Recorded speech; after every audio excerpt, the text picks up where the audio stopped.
예수 그리스도 마음을 같이 하는 그 일들이 그렇게 아름다웠습니다. 저는 그때 말씀을 믿는 삶을 선택하게 됐어요. 제가 교도소 안에서 신앙을 하고 싶은데 어떻게 신앙을 해야 합니까? 그래서 나는 많은 사람들에게 얘기합니다. 이런 마음을 예수님과 같이 하세요. 제가 지나온 세월을 돌아보며 너무 감사가 되는 거예요. 내가 어떻게 이런 복된 삶을 살아가고 있을까? 근데 성경은 예수님께서 나를 의롭다고 했습니다.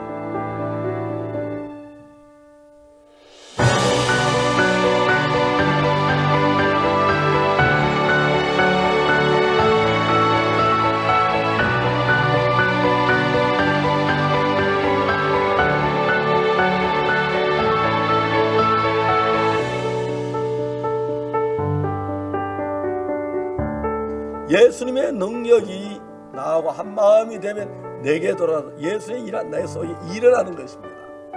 아프리카에서 제가 뭘 줄 수 있는 사람으로 저는 갔었어요. 제가 공부를 가르쳐 줄 수도 있고 뭔가 형편적으로 상황적으로 더 많이 배우거나 더 많이 내가 갖고 있다는 생각을 가지고 그들에게 그런 것들을 좀 무언가를 줄 수 있다는 마음으로 갔는데 사실 거기 도착해서 보니까 저는 진짜 아무것도 아닌 사람이더라고요. 오히려 그 아프리카에서 자유롭게 지내던 그 학생들과 제가 만났던 사람들의 마음이 더 행복했고 그들의 마음이 더 풍요로웠어요. 그러던 중에 제가 2007년 8월 11일 날 거기에서도 건축 봉사 활동을 했었는데요. 그 봉사활동 하던 중에 이제 갑작스러운 사고를 당하게 돼요. 그 2층 난간에서 매지 작업을 하던 중에 제가 이제 선반에서 떨어지게 되면 선반에 그 못이 빠지게 되면서 이제 사람이 바닥에 떨어졌죠. 제가 그 중에 제일 이제 크게 다치게 됐는데 그 당시에는 아프리카 병원에 가서 치료를 할 수가 없는 실정이었어요. 그래서 제가 사고 난 지 5일 만에 독일로 이송이 되어서 독일 프랑크푸르트 대학병원에서 수술을 받을 수 있게 됐어요.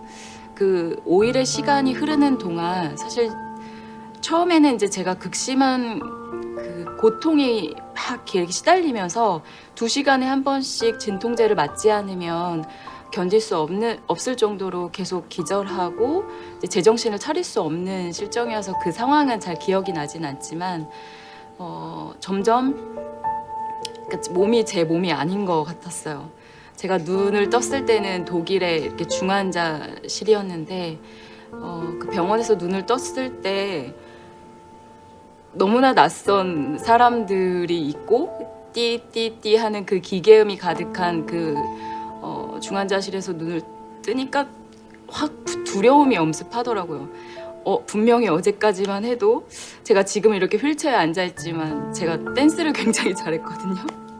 분명 어제까지만 해도 저는 댄스 연습을 하고 친구들과 밖에 나가서 현지인들과 정말 여러 가지 일들을 하면서 지낸 사람이었는데 하루아침에 갑자기 이렇게 병원에 있는 이 신세가 굉장히 이해가 되지 않았고 하나님이 왜 이 일을 허락하셨는지 이해가 되지 않았어요. 하나님 왜 하필이면 나예요? 이런 일을 당하게 된 거예요? 그런 생각을 하게 됐죠.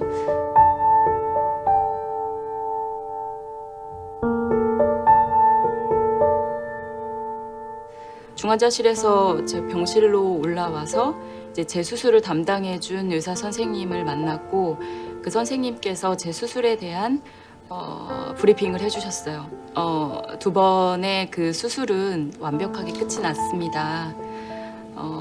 외과적으로는 당신이 이제 나중에 비키니를 입어도 될 만큼 상처도 이쁘게 아물 거고 다른 후유증도 없이 아주 무사히 잘 마쳤습니다. 하지만 이제부터 혜진 씨 당신이 다시 걷고 뛰고 그렇게 되려면 하나님의 기적이 필요합니다. 이렇게 이야기를 하시는 거예요. 못 걷는다는 게 어떤 거지? 이렇게 알 수가 없으니까 처음에는 그냥 머리가 하얗더라고요. 그런데 시간이 이제 지나면서 상처들이 아무니까 제가 이제 여러 가지 일상생활을 하는데 혼자서 할 수 없는 것들이 많다 보니까 굉장히 자괴감에 빠지고 도대체 나에게 무슨 일이 일어난 거지? 왜 이런 일이 나에게 일어난 거지? 이런 생각들 속에 계속 빠질 수밖에 없었어요. 박옥수 목사님께서 독일로 전화를 먼저 주셨어요. 그러면서 혜진아, 수술은 잘 마쳤어? 아프지는 않아? 이렇게 이야기를 하시는데 목사님께서 우리 하나님을 바라보자 이 이야기를 하셨던 건 기억이 나요. 한국으로 돌아와서 한국 병원에 이제 입원해 있을 때 박옥수 목사님께서는 8월에 있었던 그 아프리카에서 월드 캠프 이제 뭐 토고, 가나, 코트디부아르 여러 나라를 거치고 한국에 귀국하시자마자 제가 있던 병원으로 이제 와주셨어요. 목사님께서 제 병실에 들어오시더니 이제 제일 먼저 제 발을 이렇게 만져주셨어요. 그러면서 혜진아, 발이 따뜻하다. 나랑 발이 똑같은데 왜 움직이지 못할까? 이러시면서 이제 제 옆에 이렇게 앉으셨어요.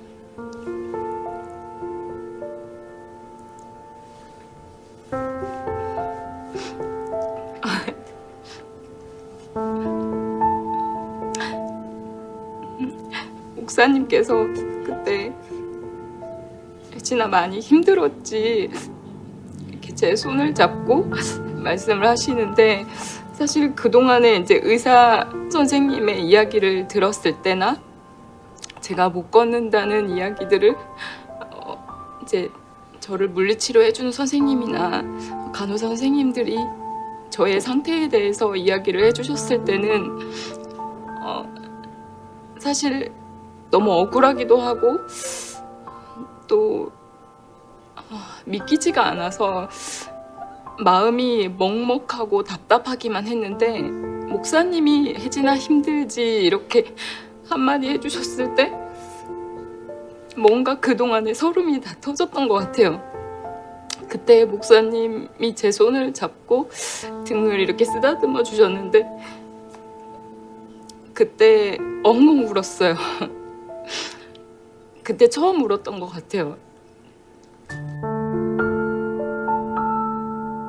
그래서 내가 보여지는 이런 형편을 따라갈 것인지 아니면 보이지는 않지만 소망이 가득한 이 말씀을 따라갈 것인지 제가 여기서 선택을 해야 했거든요.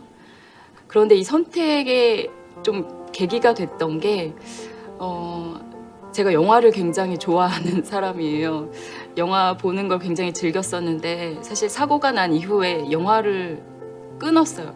음악도 듣기 싫었고 TV, 책 아무것도 보기가 싫고 만나기가 싫은 거예요. 왜냐면 이렇게 안타깝게 보였나 봐요. 그래서 어느 날 제가 집에 왔는데 영화를 보러 가자고 하는 거예요. 그래서 제가 지금 핸디캡이 못 움직이는 거잖아요.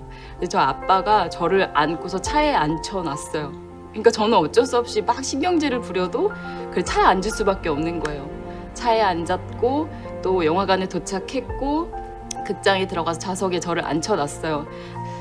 그때 아빠와 처음 본 영화가 이제 아바타였어요. 그 영화에서도 주인공이 휠체어를 타고 나오더라고요. 그 주인공도 그 휠체어 타고 있는 자신의 다리 또 나을 수 없는 그 다리를 고치기 위해서 그 참여를 하게 되면서 제가 가장 인상 깊었던 부분이 주인공이 유닛에 들어가서 아바타와 링크가 되는 순간 그 건강한 아바타로 살아가는 거예요. 아바타가 유닛에 들어가서 그 진짜 아바타와 연결이 되는 것처럼 내 마음은 지금 어떤 마음과 연결이 되어 있는 거지? 이 생각을 한번 해보게 됐어요. 나도 행복하고 싶고 나도 너무나 잘 살고 싶고 즐겁고 싶고 기쁘고 싶은데 그러나 이 모든 일에 우리를 사랑하시는 이로 말미암아 우리가 넉넉히 이기느니라. 그 넉넉히 이길 힘을 주실 하나님을 생각해 보게 됐어요. 그래서 제가 바라보는 세상을 믿고 따라갈 것인지 아니면 보이지 않는 그 성경 말씀을 따라갈 것인지 저는 그때 말씀을 믿는 삶을 선택하게 됐어요. 그 뒤부터 제 인생이 이제 180도로 바뀌게 되는데요. 이 마음의 마음을 정하고 난 뒤에 제가 목사님을 찾아갔어요. 다른 어떤 말을 한 것도 아니고 목사님 앞에 딱 찾아갔는데 목사님이 굉장히 저를 반갑게 맞아주시면서 혜진아 나는 네가 다시 학교에 다녔으면 좋겠어. 네가 이렇게 밝은 모습으로 휠체어를 타지만 학교를 다닐 수 있고 또 많은 사람들과 이렇게 교류하면서 지내는 걸 많은 사람들에게 보여주면 좋겠어. 이렇게 말씀하시는 거예요. 제가 목사님이 말씀해 주시는 그 마음을 제 마음에 심었어요. 그래서 당장 학교를 알아봤거든요.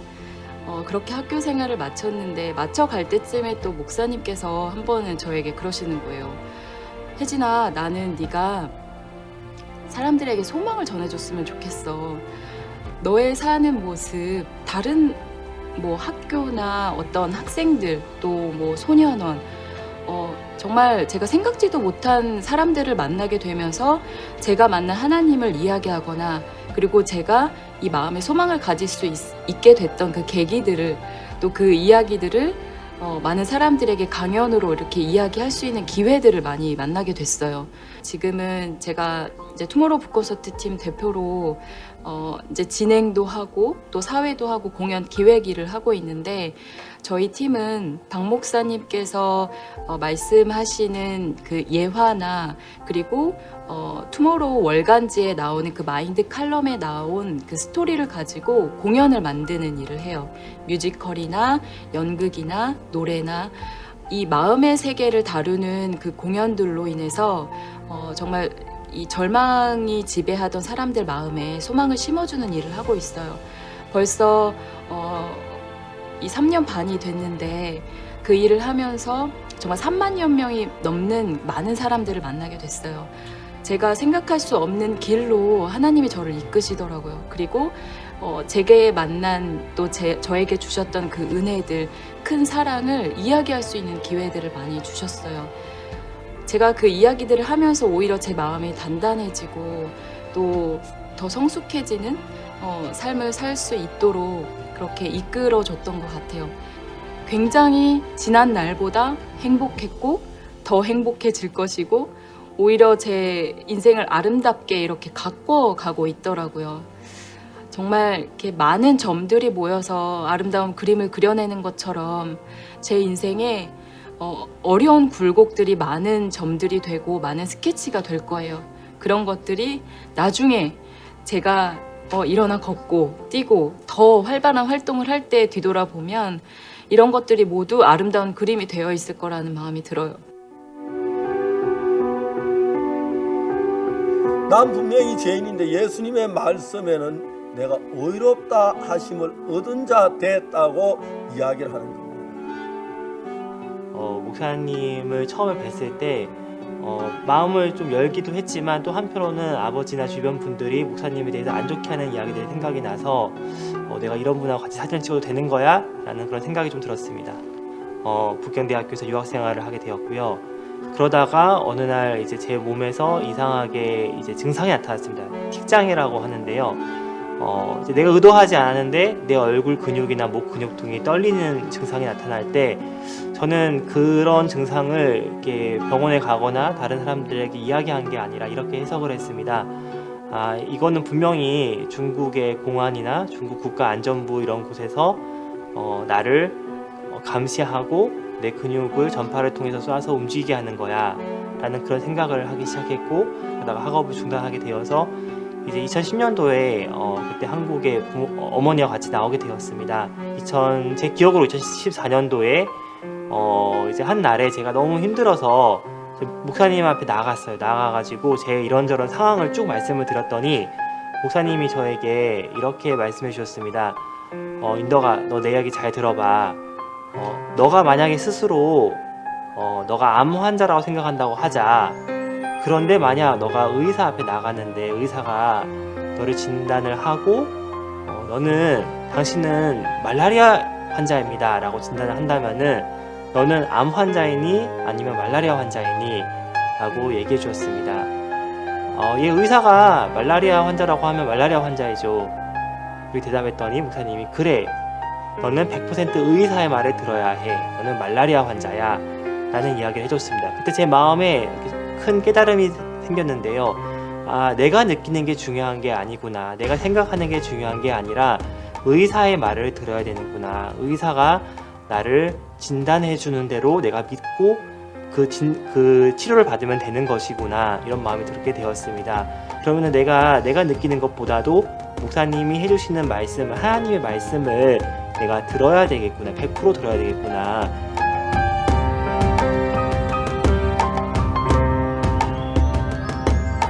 내가 죄인이라고 했던 거, 내가 생각 옳은 것 같지만 예수님 하신 능력을 보면 내가 틀린 겁니다. 예수님과 같이 나도 의로운 것입니다.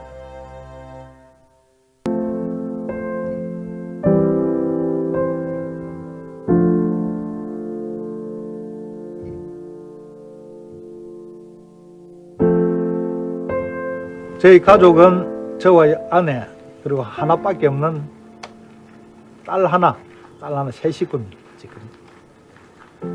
지금 술은 사회에 그냥 보편적으로 섬에 있는, 술을 먹다 보니까 정신을 잃어서 이제 안 되는 스트레스를 포악한 어떤 행동들이 나오고 욕설들이 나오고, 그리고 진짜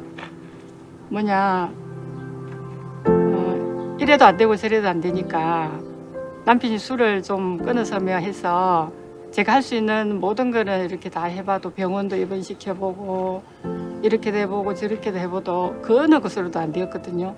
그때는 주변에 있는 분들이 많이 힘들었죠. 저는 이제 어릴 때 가정이 참 어려운 가정에서 이렇게 크게 되어졌어요. 그래서 제 마음에 이제 소망이 하나 있었는데 행복한 가정을 가지는 게 제 소망이었거든요. 예쁜 아내를 만나서 좋았거든요. 좋았고 참 이 가정을 잘 이끌어야 되겠다 그랬는데, 그때 당시 제게 아무것도 없었거든요. 경제적으로.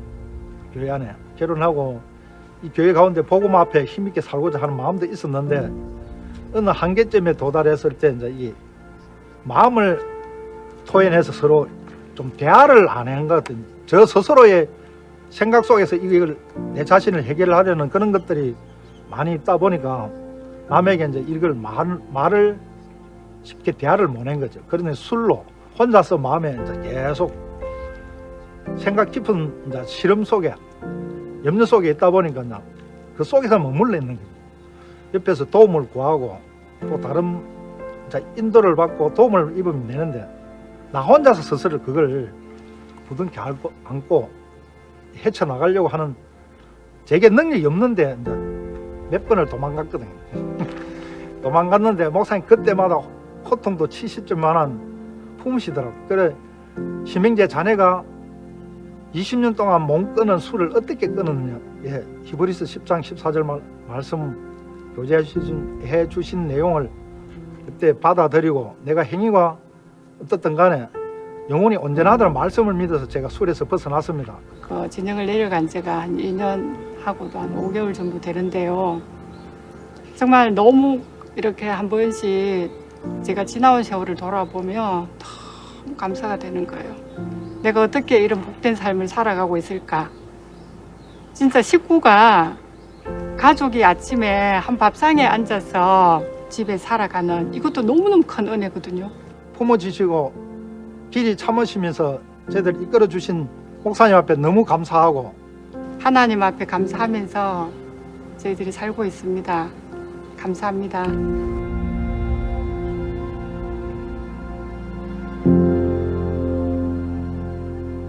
예수님의 능력이 나하고 한 마음이 되면 내게 돌아서 예수의 일한 내 속에 일어나는 것입니다. 저는 1991년도에 저는 교도소에 들어갔습니다. 교도소에 강도 살인죄로 사형을 받아서 그때 있었는데, 지금부터 사건 번호 1999합 7865 특수 강도 살인 사건 선공판을 진행합니다. 범행에 치밀한 계획을 세웠던 점과 잔혹한 범죄에 비해 반성의 기미가 없고 그 범행 수법이 잔혹하여 확고한 민생질서 확립에 대한 사법부의 의지를 천명하는 바, 본 재판부는 다음과 같이 선고한다. 주문. 피고인 고진식 사형. 피고인 김기강 사형.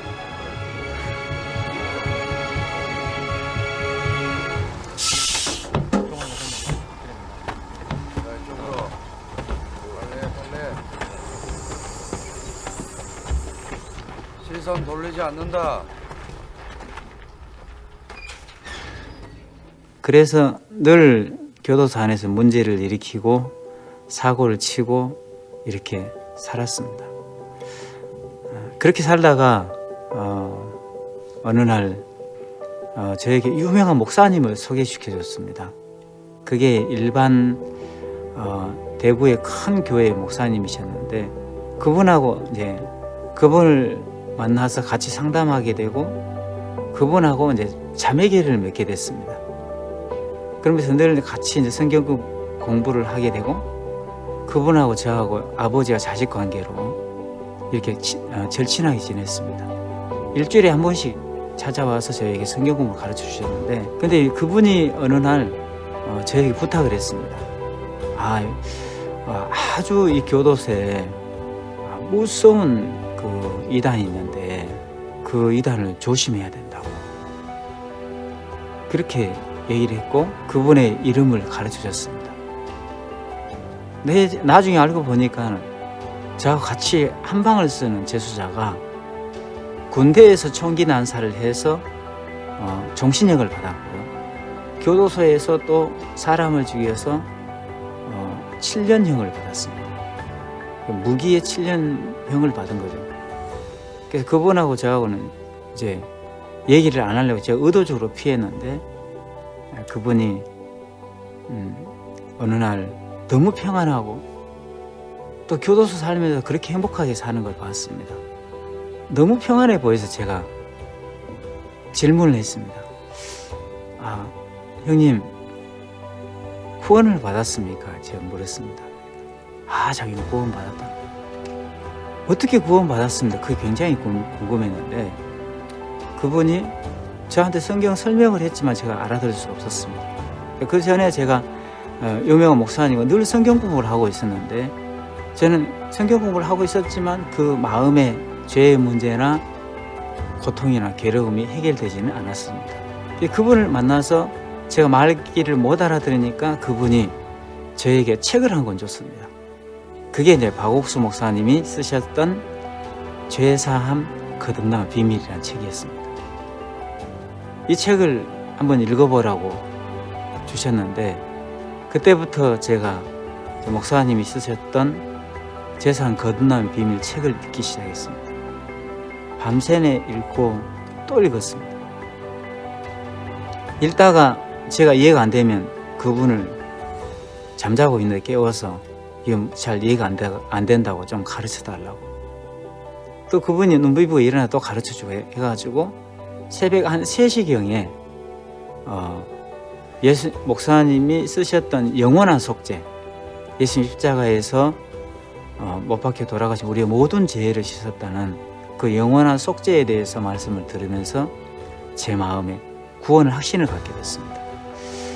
그래서 제가 너무 기뻤는데 제일 너무 기뻐 나머지 이제 저하고 같이 늘 오셨던 아버지 목사님을 만나고 싶었습니다. 교도소에서 저한테 소개시켜 줬으니까 늘 일주일에 한 번씩 오셨었는데 그분을 이제 목사님을 만나서 너무 기쁜 나머지 목사님 기뻐하십시오. 어제 비로소 제가 구원을 받았습니다. 예수님 피로 내가 죄사함 받았습니다. 근데 그분이 굉장히 얼굴이 기뻐하실 줄 알았는데 얼굴이 굉장히 창백해지시면서 저한테 굳은 얼굴로 저한테 물었습니다. 너 내가 만나지 말라고 하는 사람 만났지? 네, 목사님. 그런데 그분이 저한테 사단이 역사를 했다고 하면서 큰 구렁이가 제 몸속에 들어갔다고 하면서 목사님 제 머리에 안수를 했습니다. 그러면서 저한테 굉장히 화를 내셨는데 제가 그분에게 그 목사님께 그랬어요. 목사님 어제 제사함을 받았습니다. 목사님이 저한테 가르쳐 주시지 않았습니까? 예수를 믿는 것은 예수님 피로 제사함 받는 거라고. 저 예수님 피로 어제 제사함 받았습니다. 아니야 이 사람아. 그래도 우리는 죄인이야 하면서 목사님이 굉장히 화를 내면서 그때 저하고 절교를 했습니다. 그 뒤로 다시는 찾아오지 않으셨고요. 그러면서 이제 제가 교도소 안에서 박옥수 목사님께 편지를 썼습니다. 목사님, 제가 죄사함 거듭나 비밀이라는 책을 읽고 구원을 받았습니다. 제가 교도소 안에서 신앙을 하고 싶은데 어떻게 신앙을 해야 합니까? 목사님은 지금까지, 그때부터 지금까지 한 번도 제가 지켜보면 한결 같았습니다. 늘 그 자리에 계셨고 늘 변함없이 복음만을 위해서 사셨습니다. 그게 제 마음에 가장 큰 충격이었고, 또 무엇보다도 저는 목사님 말씀을 듣고 믿음을 배웠습니다. 믿음의 값어치를 배웠는데, 이 믿음의 값어치는 수천억 주고도 살 수 없는 건데, 그게 가장 값지고 컸기 때문에, 그 믿음이 들어오면서 저는 너무 행복한 삶을 살았기 때문에, 저는 늘 제 마음에 남았던 게 한 가지가 있습니다. 저는 교도소에서 목사님 복음 전해주시고 구원받은 것이 너무 감사했지만, 구원을 받고 나서도 제 마음은 늘 한결같지 않았습니다. 그래서 목사님을 섭섭하게 했던 적도 있었고, 또 목사님을 거스리고 대적했던 일들도 있었습니다. 그렇지만 목사님은 내가 가장 목사님을 거스리고 대적하는 그 일들을 했을 때, 그때 목사님은 저는 이대로 가면 다시 교도소 갈 건데, 갈 때는 교도소밖에 없는데 내가 받아주지 않으면 어떻게 되겠나 싶어서 목사님은 다시 저를 받아주셨고, 다시 목회를 할 수 있도록 길을 열어주셨고, 귀한 믿음을 배울 수 있도록 지금까지 이끌어주셔서 너무너무 감사하고. 2012년 그때가 10월이었어요. 10월 중순에 저는 사업을 20년을 했고, 사실 젊은 나이부터 돈을 굉장히 많이 벌었어요. 그런데 이제 그 삶이 그렇게 되게 괴로웠어요. 그래서 수면제를 한 20년 복용했고, 우울증 약 먹고, 그리고 거의 한 33, 4 정도 됐을 때부터는 이렇게 귀신 소리를 이제 듣기 시작하고, 딸에 대한 제가 모성 본능이 되게 굉장히 좀 있어요. 좀 집착이 있기 때문에 항상 조금 어려움이 있어도 딸 때문에 이렇게 이제 버텨 나가고 했는데, 이제 그날도 좀 죽고 싶다는 생각이 났는데 좀 특별했어요. 그때 제 안에선지 귀에선지 하여튼 이제 무슨 소리가 들리냐면, 너무 힘들지, 이제 그만 편히 쉬어, 이렇게 소리가 들렸어요. 딸 때문에, 난 항상 딸 때문에 못 죽는데, 이제 그런 생각을 하잖아요. 제가 하니까 그 생각을 읽은 듯이, 이제 딸은 다 컸어. 그리고 너희 엄마 돈 좋아하잖아. 아파트 지금 이거 2억 채 남겨주면 딸 키워줄 텐데. 내가 갑자기 이제 그러네 이런 생각이 드는데, 근데 와, 내 이 목소리 한 번만 더 찾아오면 나 죽겠구나, 이 생각이 들었어요. 이제 이 노트북으로, 그때가 새벽 1시 정도였는데 노트북으로 막 찾고 있었어요. 왜냐하면 제가 입원을 시키려고까지 했거든요, 저를. 그런데 갑자기 검색하고 한 15분도 안 됐는데 전화가 왔어요. 이제 박옥수 목사님이랑 이제 어떤 동생이 전화가 와서, 언니 뭐 하냐. 그래서 내가 좀 정신적으로 문제가 있는 것 같다. 그래서 지금 정신과 전문의를 지금 찾고 있는 중이다. 그래서 이제 걔는 내가 박옥수 목사님을 절대 안 만날 거라고 생각을 했어요. 이런 생각이 드는 거예요. 이거는 일반 사람들이 얘기해서 그냥 웃을 것 같으니까. 그래서 이제 오케이, 좋다 이렇게 했는데, 이제 동생은 놀라고 이제 바로 목사님과 한 이틀 뒤에 이제 약속이 잡혀가지고 만났어요. 근데 이런 설명을 이제 목사님한테 처음 뵈니까 못하는 거죠. 그래서 제가 뭘 했냐면, 목사님 제가 좀 생각해보고 다음에 믿겠습니다, 이렇게 했어요. 하나님 다음에 믿겠습니다. 그런데 목사님이 무슨 소리 하냐고, 당장 하나님 믿어야 된다고. 동생은 옆에서 한 번도, 목사님은 처음 보는 사람한테 되게 자상하게만 얘기했지, 저처럼 이렇게 강하게 당장 하나님 믿어야 된다고, 무슨 소리 하냐고 이렇게 해본 적이, 그걸 처음 본 거예요. 동생도 교회를 이제 목사님 집무실을 나오자마자 이제 그때부터 이제 생각이 이제 찾아오기 시작한데, 이제 너희 딸은 죽었어. 그러니까 음성 같았어요. 꼭 그때 이제 새벽에 찾아온 음성 같이, 이제 너희 딸은 죽었어. 이제 오늘 차에 받쳐 죽을 거야. 그래서 제가 그런 생각이 드니, 그런 소리가 이제 느낌이 아니지, 소리같이 생각같이 하여튼 그렇게 들리니까 제가 지금 와서 목사님 만난 거를 없던 일로 할까, 이런 생각을 했어요. 갑자기 그때 목사님이 당장 하나님 믿어야 된다, 아까 이렇게 얘기했던 그 음성이 귀에서 막 울리는 거예요. 그러니까 또 여기서 이제 오던 생각이 이렇게 탁 멈추고, 저 혼자 되게 정신 이상한 그러한 생각들 속에 진짜 정신이 없었어요. 근데 어쨌든 제가 이 성경을 너무 펼쳐보고 싶어가지고 이제 바로 부산을 가서 이 부적을 다 꺼내서 태웠어요. 그래서 이제 거의 울면서 잤어요. 거의 이제. 근데 다음날 일어났는데, 이렇게 하늘이, 그전에는 몰랐는데 하늘이 천연색이었어요. 그전에는 제가 천연색이라고 생각을 했는데 그게 아니었던가 봐요. 색깔이, 세상의 색깔이 달랐어요. 그리고 그날로 이제 불면증, 우울증 이런 게 모든 게 하루아침에 끝났어요. 그날부터 잠을 이렇게 미친 듯이 잠을 자는데 그 동생이 너무 신기해서 구경을 하는 거예요. 하나님이 굉장히 특별한 이렇게 그 경험을 주셨어요.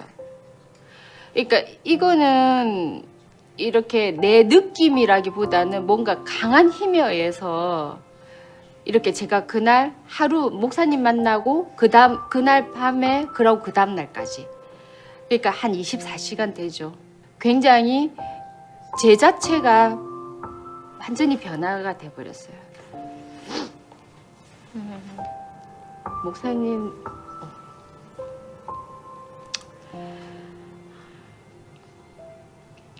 항상 감사하고요. 이제 저 같은 사람이 이러한 삶을 살 수 있게 된 게 정말 이렇게 너무나 신기한데, 진짜 목사님이 아니었으면 제가 이런 삶을 얻을 수도 없었을 것 같아요. 내가 어떤 일을 할 때 내가 예수님 마음으로 하면 내가 하는 예수님 하는 것이 되는 것입니다. 그때부터 내서 예수님의 능력이 나타나기 시작했고 예수님 성령이 역사하기 시작했습니다. 목사님께서 저희 가정에 이 복음을 전하러 오셨을 때 저희 부모님은 굉장히 싫어했습니다. 왜냐하면은 우리 한국에는 그 당시 때에 예수님 믿는 사람이 많지 않았기 때문에 싫어하는 사람들은요 엄청 싫어합니다. 그래서 저희 부모님은 우상을 숨기고 미신을 좋아했기 때문에 뭐 예수님, 뭐 십자가, 목사님, 교회 이런 건 굉장히 싫어한 그런 상황에 있었습니다. 그런데도 목사님께서 저희 사촌 형이 목사님 교회를 나가게 되고 그 형이 목사님한테 우리 작은 아버지가 지금 이렇게 암으로 죽어가고 있습니다. 그리고 죽음 앞에 두려워하고 있습니다. 그리고 그 가정이 전부 다 절망 속에 빠져 있습니다. 목사님이 가셔서 이런 예수님의 소망을 넣어주면 그 가정이 살아날 수 있습니다. 지금은 너무 그 가정이 불행합니다. 그래서 그날은 이제 목사님께서 우리 집에 아버지를 만나고 왔는데 아버지는 큰 소리를 치면서 나가라고, 나는 예수 안 믿는다고, 내 눈에 흙이더라도 나는 예수 안 믿는다고, 그러면서 내가 지옥을 간다 하더라도 나는 예수가 싫다고 하셔서 굉장히 거부하시고 우리 형님에게 욕을 하시면서 그렇게 이렇게 쫓아냈습니다. 저희 집에는 방 안에 신상을 모시고 있었고 늘 어머니는 새벽에 이렇게 귀신들에게 빌고 그렇게 하셨는데 어머니도 마음을 바꾸어가지고 그래 우리가 지금까지 산신령 믿고 용왕신 믿고 부처님 믿고 또 조상신 제사 드리고 우리 다 했지만 우리 가정에 이렇게 병이 오고 가난이 오고 어려움이 왔는데 그래 이제 저 예수님을 믿고 우리 가정을 다 예수님께 맡기자 해서 그때부터 우리 가정이 다 예수를 믿게 되었습니다. 제가 인구 한 100만이 되는 그 도시에 창원이라는 도시, 옛날에는 마산인데요. 거기서 제가 큰 예배당을 건축한 적이 있었습니다. 너무 크고 또 기적적으로 하나님 많은 간증을 주셔서 예배당을 지었는데 제 마음에 예배당을 짓고 굉장히 마음이 들떠 있었습니다. 그런데 어느 날 목사님께서 저에게 아주 다가오셔서 이 목사 혹시 이 큰 예배당을 짓고 주변의 사람들이 예배당을 잘 지었다 할 때 혹시 허무한 마음을 가져본 적이 없는가 하고 물었습니다. 그래서 예 목사님 당연히 제가 허무한 마음을 가졌습니다 라고 했는데 목사님께서 그날 정색을 하시면서 이 목사 그러면 큰일 나, 그러면 저주받아, 그러면 망해, 무에 바람이 들어오면 그 무 쓸 수 있나? 못 쓰지. 자네 그 마음 버려야 하네. 지금도 15년 전에 제게 해주신 그 말씀은 지금도 제 마음에 자주 내가 일을 잘했다 하는 그런 허무한 마음이 들 때마다 마치 하나님이 나에게 주신 계시처럼 하나님 종을 통해서 내게 주셨는데 늘 목사님은 저에게뿐만 아니라 당신의 그 삶 속에서도 늘 당신을 비우시고 낮추시는 모습을 볼 수 있습니다. 예, 목사님 참 정말 제 자신을 생각하면 참 너무 이렇게 행복합니다. 그분이 여러분의 세상에 뭘 가진 것보다 복되지 않을까. 목사님 정말 감사합니다. 저는 마음도 여리고 진짜 고집도 세고 고통을 주고 힘들게 했는데 목사님께서 하나님의 마음으로 저희들을 품어주시고 저를 품어주셔서 진짜 사람다운 삶을 살 수 있도록 품어주시고 살게 해주셔서 이렇게 살게 해주셔서 너무 감사드려요. 이렇게 같이 가도록 하겠습니다. 이름은 김주원이고요. 나이는 48살입니다. 그리고 가족은 딸 22살인 딸과 저 이렇게 2명 이렇게 구성되어 있습니다. 잠깐만요. 목사님, 목사님을 부르니까 갑자기 이렇게 눈물이 이렇게 울컥하는데 제 손을 따뜻하게 만져주시고 또 잡아주시고 혹여라도 제가 힘들고 불편한 부분이 없는지 항상 저를 살펴봐 주던 목사님의 마음이 먼저 떠올라서 이렇게 눈물이 나는 것 같아요. 그동안에 이렇게 절망으로 살 수 없었던 제 인생에 목사님으로 말미암아 또 목사님의 인도로 제가 지금과 같은 이런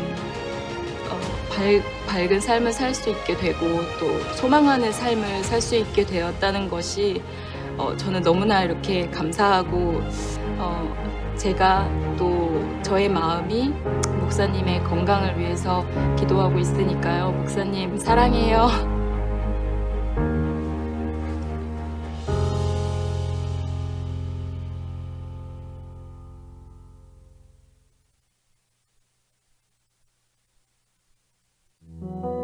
숙이면 돼.